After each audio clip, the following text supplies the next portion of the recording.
Welcome back, everyone. We're on Chapter 4, Learner's Permit to Kill. Forget what you think you know about scythes. Leave behind your preconceived notions. Your education begins today. Citra could not believe she was actually going through with this.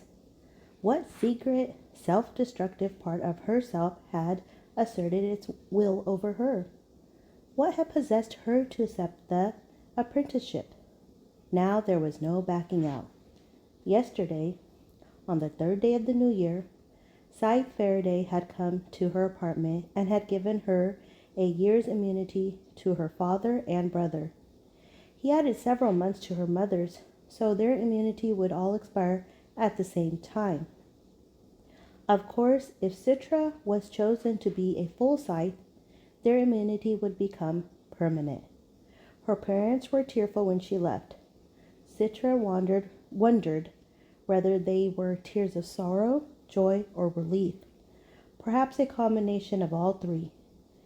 "We know you'll do great things in this world," her father had said, and she wondered what about bringing death could be considered great. "Do not be so arrogant as to think you have a license to glean. The license is mine and mine alone. At most you have, shall we say, a learner's permit. I will, however, require at least one of you to be present at each of my gleanings, and if I ask you to assist, you will."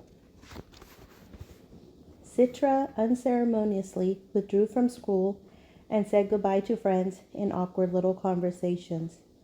"It's not like I won't be around. I just won't be at school anymore." But who was she kidding? Accepting this apprenticeship put her on the outside of an impenetrable wall. It was both demoralizing yet heartening to know that life would go on without her. And it occurred to her that being a Scythe was like being the living dead, in the world but apart from it, just a witness to the comings and goings of others. We are above the law, but that does not mean we live in defiance of it. Our position demands a level of mortality beyond the rule of law. We must strive for incorruptibility and must assess our motives on a daily basis. While she did not wear a ring, Citra was given an armband to identify her as a Scythe's apprentice. Rowan had one too. Bright green bands bearing the curved blade of a farmer's scythe. Above an unblinking eye, the double symbol of the scythehood.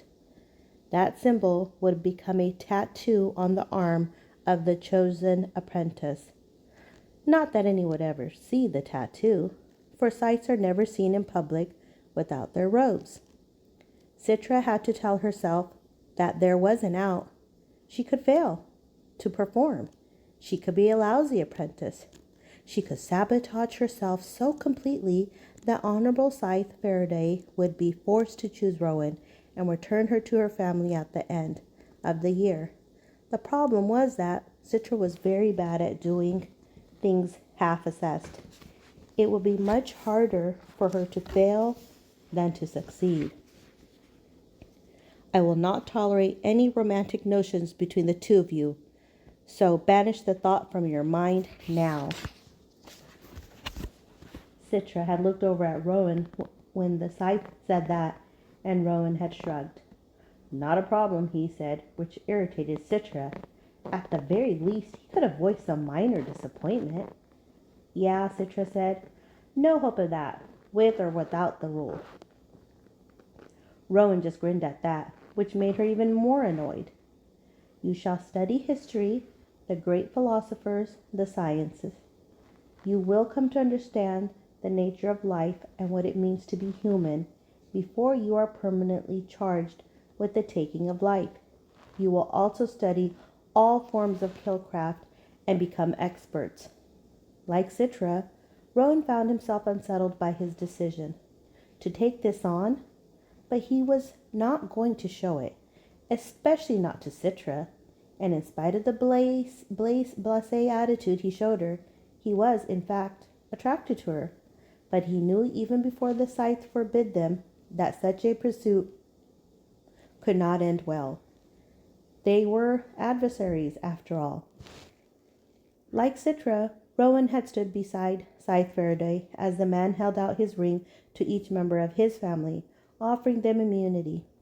His brothers, sisters, half-siblings, grandma, and her all-too-perfect husband, who Rowan suspected might actually be a bot, each in turn knelt respectfully and kissing the ring, transmitting their DNA to the worldwide immunity database in the Scythedom's own special cloud, separate and apart from the Thunderhead.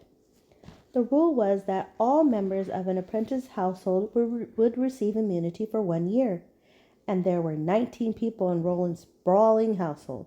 His mother had mixed feelings because now no one would move out for at least a year. To make their immunity would become permanent once Rowan received his Scythe's ring, if he got the ring. The only glitch had been when the ring vibrated, giving off a little alarm, refusing immunity to his grandmother's new husband, because he was a bot after all. You shall live as I do, modestly, and subsisting on the goodwill of others. You will take no more than you need and waste nothing. People will attempt to buy your friendship. They will lavish things upon you. Accept nothing but the barest of human necessities. Faraday had brought Rowan and Citra to his home to begin their new lives. It was a small bungalow in a run-down part of the city that Rowan hadn't even known existed. People playing at poverty, he had told them, because no one was impoverished anymore. Atrocity was a choice, for there were always those who shunned the plenty of the most mortal world. Faraday's home was Spartan, little decoration, unimpressive furniture. Rowan's room had space for only a bed and a small dresser. Citra at least had a window, but the view was of a brick wall. I will not tolerate childish pastimes or vapid communications with friends.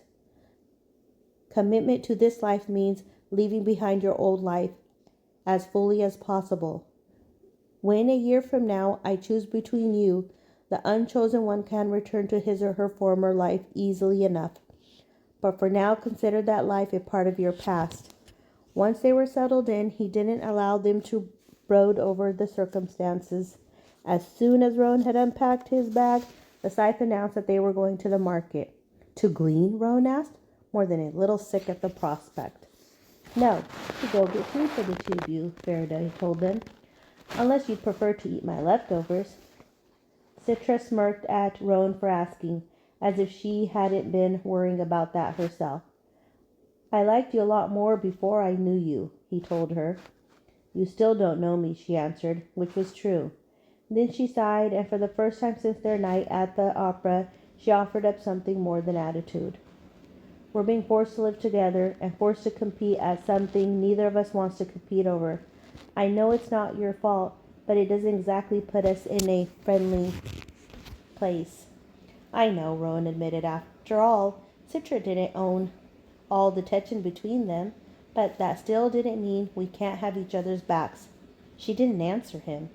He didn't expect her to. It was just a seed he wanted to plant. Over the past 2 months, he had learned that no one had his back anymore. Perhaps no one ever did. His friends had pulled away. He was a footnote in his own family. There was only one person now who shared his plight. That was Citra. If they couldn't find a way to trust each other, then what did they have beyond a learner's permit to kill? The greatest achievement of the human race was not conquering death, it was ending government.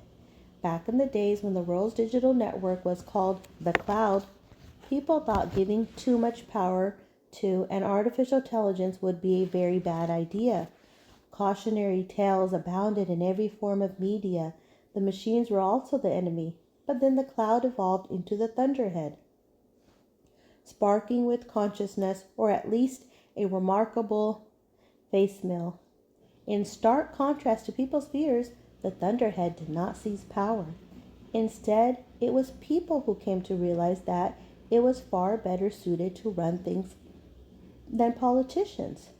In those days, before the Thunderhead, human arrogance, self interest, and endless infighting determined the rule of law. Inefficient, imperfect, vulnerable to all forms of corruption. But the Thunderhead was incorruptible. Not only that, but its algorithms were built on the full sum of human knowledge. All the time and money wasted on political posturing, the lives lost in wars, the populations abused by despots, all gone the moment the Thunderhead was landed power. Of course, the politicians, dictators, and warmongers weren't happy, but their voices, which had always seemed so loud and intimidating, were suddenly insignificant. The emperor not only had no clothes, turns out he had no testicles either.